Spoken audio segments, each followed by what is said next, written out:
Baik, Assalamualaikum warahmatullahi wabarakatuh. Waalaikumsalam warahmatullahi wabarakatuh. Perkenalkan, nama saya Romli SPDSD, mahasiswa PPG dalam jabatan tahun 2022.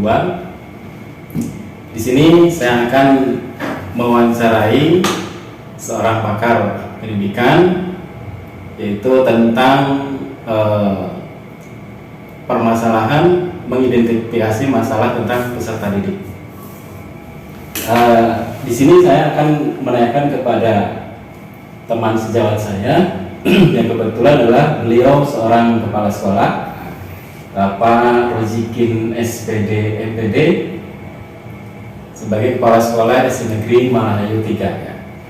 Baik Bapak yang saya hormati, saya akan menanyakan tentang yaitu apa saja penyebab-penyebab masalah atau rendahnya motivasi belajar peserta didik, dan mohon penjelasannya dari Bapak, informasi-informasi terkait pertanyaan tersebut, dan bagaimana motivasi Bapak agar anak tersebut memiliki minat yang tinggi. Oke. Mohon penjelasannya Bapak.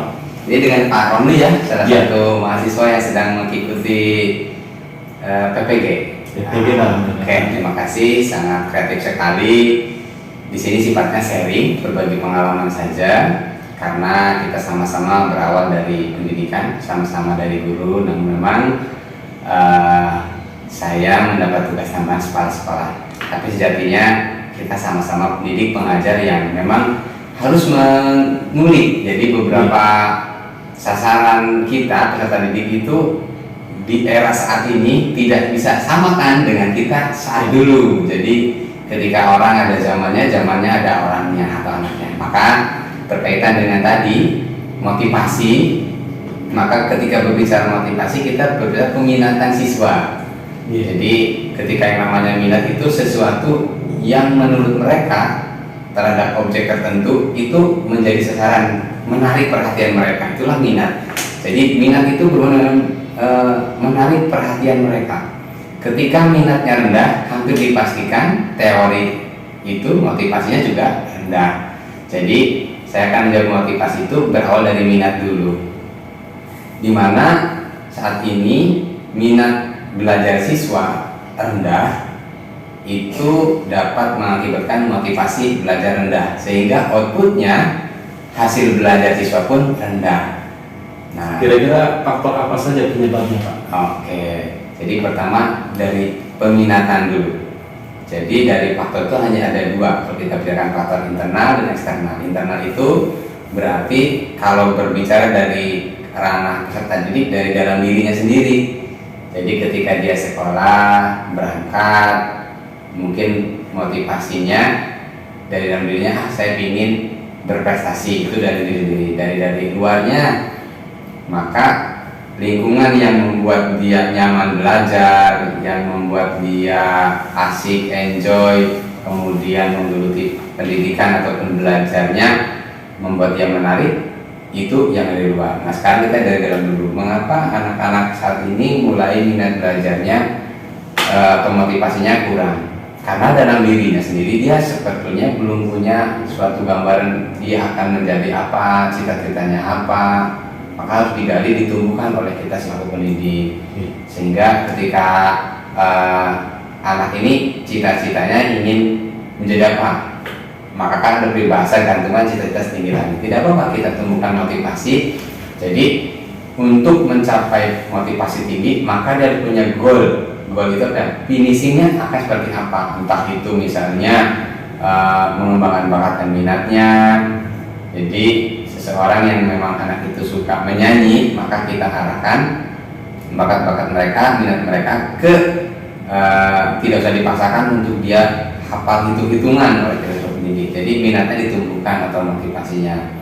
Nah yang dari luar nih, dari kita, dari dengan pendidik sekolah, berilah kepada mereka ya agar pembelajaran menarik. Apalagi sekarang di kurikulum Merdeka yang semuanya berorientasi kepada peserta didik yang inovatif ya Pak? yang inovatif, karena yang dulu teacher sentris sekarang jadi student sentris. Jadi metodenya apa? Jadi tadi faktor penghambatnya adalah bahwa dari diri sendiri itu memang dia tidak punya motivasinya, hanya sekolah asal-asalan, asal hanya berangkat, ditambah di sekolah gurunya asal-asalan, asal mengajar, yang penting melaksanakan tugas. Mereka tidak nyambung, bertepuk sebelah tangan, yang siswa ingin kemana, yang guru ingin kemana.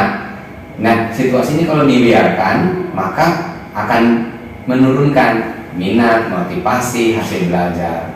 Maka sebuah siklus yang kita perbaiki, dari anak juga kita beri motivasi dari dalamnya, kita dari luarnya juga harus memberikan terobosan-terobosan terbaru. Begitu, itu dua faktor penghambat yang memang, tapi pendukungnya sekarang sudah ada IT, contoh seperti ini.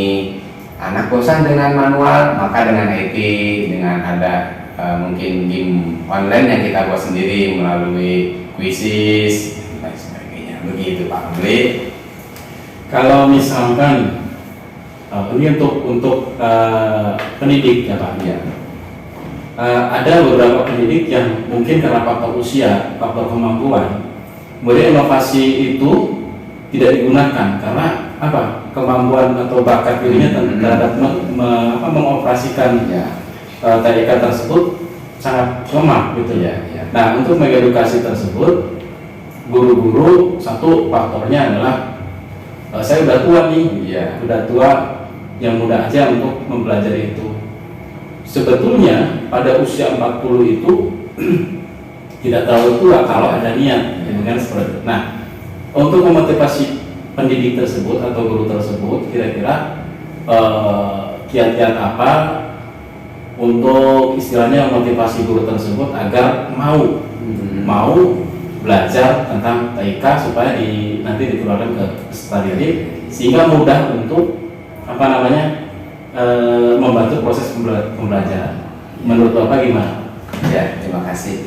Ini memang ada suatu teori yang namanya kita di revolusi industri ya, 4.0 ataupun sekarang ke 5.0. Nah, ketika seseorang yang lahir di zaman era sekarang tanpa diajari pun mereka tertarik dan bisa. Jadi generasi anak kita nih, kalau generasi kita masih di generasi milenium ini bisa. Artinya ketika ada sedikit pemahaman, pengertian, belajar pasti langsung bisa. Berbeda dengan yang Madura tadi, sudah tidak suka, diseret-seret, dan akhirnya kembali lagi kepada minat motivasi mereka untuk bisa sudah terpatahkan di awal. Saya sudah tua, begitu sudah perangnya belum mulai, kalahnya udah duluan. Maka jadi solusinya kiatnya berikan motivasi kepada mereka.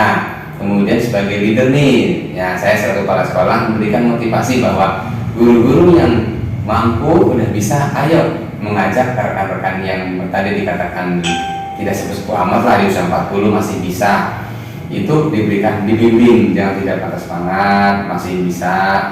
Nah, tapi kalau kekeh ataupun mereka tidak mau, mungkin malas, itu kan dari faktor di dalam dirinya. Jadi kiatnya bangkitkan motivasi di dalam jiwanya bahwa guru itu bukan hanya mengajar, jadi kita learning by doing, belajar sambil melakukan. Karena pendidikan sepanjang hayat dari Ki Hajar Dewantara itu adalah satu, ingarso sumtulodo, ilmadyo mangunkarso, tuturi handayani.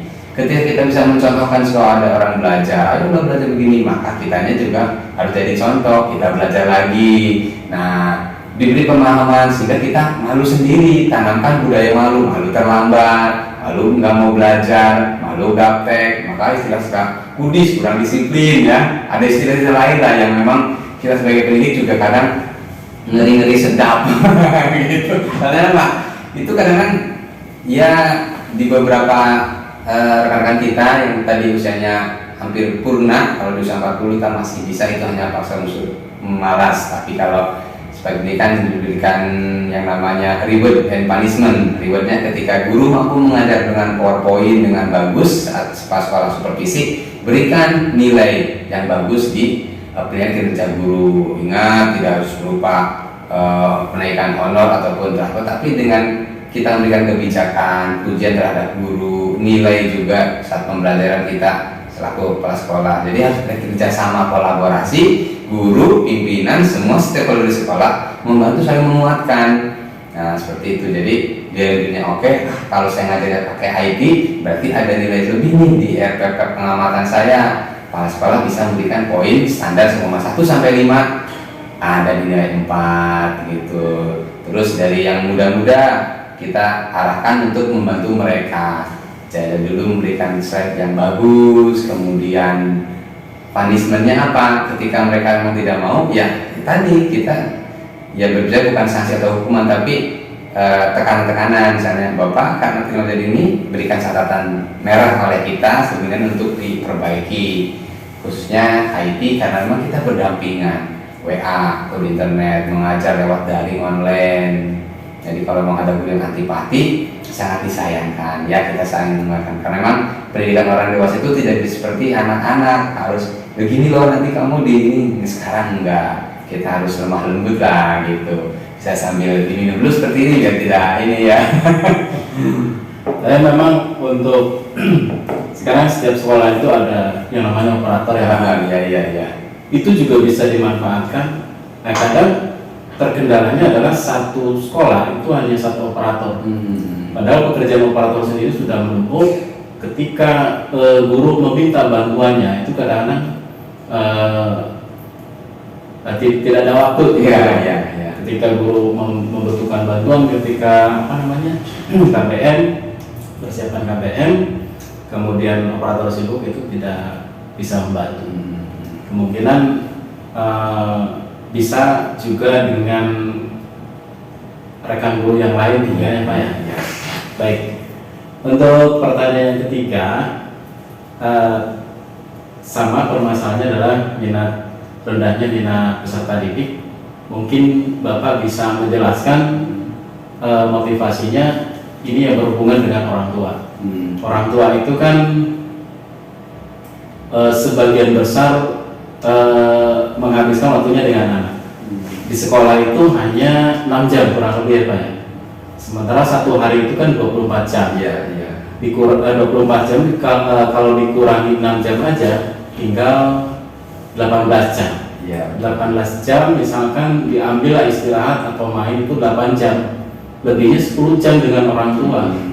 Tetapi orang tua itu kadang berprinsip dari dulu adalah pendidikan, bimbingan dan segalanya itu diserahkan kepada sekolah. Kira-kira motivasi apa untuk orang tua tersebut Pak? Oke. Terima kasih, pertanyaan yang luar biasa ini. Sekali lagi pasti jawabannya sangat subjektif karena semua orang punya persepsi yang berbeda-beda. Apalagi ini di tayangan yang berbau media sosial pasti akan banyak setuju dan tidak setuju. Tapi artinya memang ini sebuah wajar, sebuah jawaban yang memang kalau diambil dari benang merahnya pasti ada hubungannya. Jadi dimana ketika orang tua menitipkan anaknya sekolah ke sebuah sekolah di tempat guru, mereka seolah-olah pendidikan itu gurulah yang mendidik. Karena saya tidak bisa mengajar maka serahkan ke guru. Ini pola pikir yang keliru karena memang tadi Pak Romli sudah mengatakan guru hanya sekian jam, sebagian besarnya ada di rumah. Nah maka dengan adanya perubahan paradigma ini, pola pikir atau lebih di kurikulum 13 dan disempurnakan di kurikulum Merdeka itu adanya namanya kerjasama dengan orang tua. Jadi untuk membangkitkan itu ada yang namanya hubung dengan orang tua. Dari guru kelas ini biasanya wali kelas punya hubung dan catatan-catatan kegiatan anak-anak yang di sekolah yang memang ketika minatnya rendah itu harus diselidiki. Tadi faktor dari dalam, faktor dari luar, termasuk sekolah dan orang tua. Maka ketika sekolahnya sudah betul, anaknya sudah oke, orang tuanya tidak oke, juga tidak akan berhasil. Seperti kita berjalan seiringan tidak bisa, karena orang tua juga sangat berperan penting. Maka solusi untuk agar orang tua itu tadi menggunakan penghubung, capaian-capaian tentang prestasi belajar anak disampaikan, apalagi di grup ya, boleh dikatakan seperti konselingnya lah, memanfaatkan media sosial. Kemudian juga ada pada anak-anak yang tadi berprestasi diumumkan di grup, dan ini orang tuanya terima kasih kepada orang tua si A misalnya dari orang tua ini telah membantu tugas-tugasnya dalam belajar untuk anak putra putrinya sehingga mendapatkan hasil-hasil yang memuaskan. Misalnya ketika ada event lomba nih, pasti orang tua juga mengizinkan dan memotivasi sehingga berhasil. Maka itu diucapkan terima kasih karena sebuah keberhasilan tanpa adanya kerjasama itu seperti hal yang mustahil. Sepintar apapun guru, sepintar apapun anaknya, ataupun sepintar apapun orang tua, tapi ketika tidak kolaborasi, tiga unsur itu tidak akan berhasil. Maka pujilah orang tua yang telah membimbing putra putrinya sehingga berhasil. Nah, bagi yang belum bisa, yang mungkin sudah acuh, berilah pemahaman lagi dan beri catatan ketika pulang sekolah untuk mewawancarai orang tuanya melalui tugas-tugas, umpama contoh cita-cita untuk mata pelajaran kelas 4, biar berusaha meraih cita-cita. Nah, di situ dilibatkan orang tua. Tolong kalian nanti pulang ke rumah wawancarai bapak bagaimana cara mereka ketika lulus sekolah, kemudian bagaimana kiat-kiat orang tuamu untuk mencapai cita-cita yang saat ini. Cuma sekarang orang tuanya cita-citanya pedagang.